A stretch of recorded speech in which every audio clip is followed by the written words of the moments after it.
Welcome back to the channel. It's a joy to have you here again in this sacred space, where we take a deeper look at the spiritual path, its pitfalls, and its profound potential. If you're here for the first time, welcome. You've just stepped into a conversation that many people have silently been having in their hearts. Today's episode is going to be a mirror, a bold, clear mirror, reflecting a truth that can be difficult to admit but necessary to see. Have you ever met someone who's been on the spiritual path for years, maybe even decades, and yet, instead of becoming more gentle, more kind, more serene, they've become more irritable, more dogmatic, more impatient? Maybe you've seen it in someone else, maybe you've seen it in yourself. How is it that someone can meditate daily, chant sacred mantras, study holy texts, attend every retreat, and still carry a short fuse?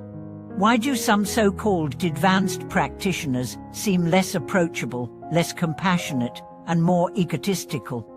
If spiritual practice is meant to liberate us from suffering and illusion, why do some practitioners become even more entangled in them? Today, we are going to look deeply into this paradox, and more importantly, how to avoid falling into this trap. Let's begin by identifying one of the great dangers on the path: mistaking form for essence. Spiritual disciplines, chanting, praying, meditating, bowing, fasting are powerful, they're sacred. But they are not the end. They are the means.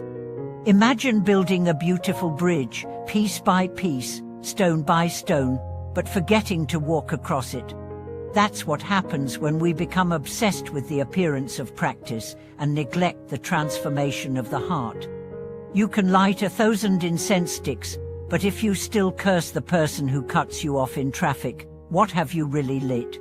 You can memorize every sacred verse, but if you cannot offer a soft word to someone who's hurting, what wisdom do you carry? One of the most common mistakes is to treat spiritual practice like a checklist. Chant done. Meditate done. Recite scripture done. But the question is never, what did you do today? The question is always, why are you becoming? Let me tell you the story of a man named Ren. Ren had been practicing Buddhism for over 15 years. He chanted every morning, lit incense every evening, attended every temple event. His reputation in the community was that of a dedicated practitioner. But at home, his wife and children walked on eggshells. He was quick to anger, dismissive of their feelings, and constantly scolding them for being too worldly. His spiritual pride had become a wall, a fortress. No one could reach him, not even love. One day, his youngest daughter, barely 10 years old, asked him, "Daddy, why are you always angry if you say you're learning to be peaceful?" That night, he wept. Not because he had failed, but because he had finally seen. You see, Ren had been practicing Buddhism, but he hadn't been practicing kindness. He had been repeating mantras, but he hadn't been listening to others. He had been refining rituals, but he hadn't been refining himself. This is the sobering truth. Spiritual pride is often more dangerous than ordinary ignorance. When you don't know that you don't know, there's still humility. But when you think you've arrived, when you think you're superior, when you wear your practice like a badge, that's when ego grows in sacred robes. The ego is subtle. It doesn't always appear as arrogance. Sometimes it hides behind purity, righteousness, or spiritual standards. But its essence is always the same: separation, division, superiority. True spiritual growth dissolves the ego. It makes you more tender, not tougher. More open, not more closed. More patient, not more easily provoked. So what's the root of this backwards development? It lies in a lack of inner reflection. Many people start their spiritual journey to escape pain, confusion, or a sense of meaninglessness. And that's okay, that's natural. But the danger is when we use spiritual practice as a distraction from our wounds instead of a doorway into healing them. We chant not to avoid our anger, but to understand it. We meditate not to suppress our pain, but to meet it. We serve others not to boost our image, but to dissolve our self-importance. If you're practicing but not transforming, it's time to look again. Another trap is comparison. Look how often I meditate compared to them. I've been practicing longer. I know more scriptures. Comparison poisons the well. It turns devotion into a contest. It kills compassion. True spiritual practice has no scoreboard. It has no audience. It's a private revolution, silent, slow, but deeply sincere.